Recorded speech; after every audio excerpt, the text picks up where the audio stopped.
When we really engaged in a very big way in the campaign for tobacco-free kids, we had just noticed a very disturbing trend, and that is that while rates of tobacco use were decreasing, they were actually increasing among kids, adolescents, middle school age kids, high school age kids.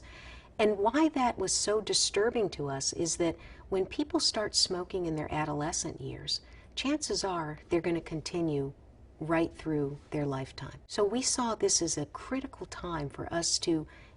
try to make a difference in the smoking rates among young people. What we wanted to do was to bring together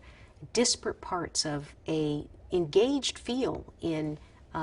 tobacco prevention, but really focus them in a laser-like way on what we could do for kids. Basically, that required developing some data that could be compelling, using that data to form messages that people understood and could take to all of the various decision makers, and then embarking on a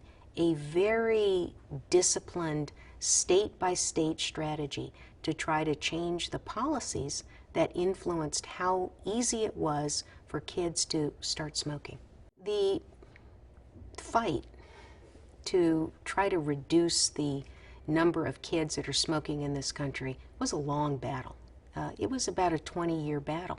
to really make a difference in how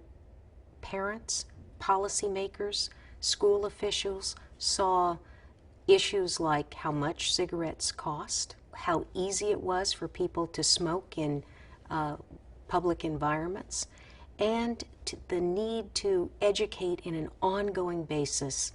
about the harms of tobacco. And what we learned is that you've got to do all three of those consistently and over a long period of time in order to get the kinds of changes that you need. And basically the changes that started to occur after literally years of relentlessly focusing on those three strategies were that states began to say that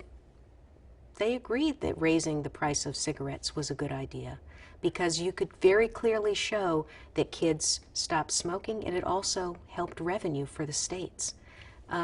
We were able to show that you could convince businesses to move to a smoke-free environment,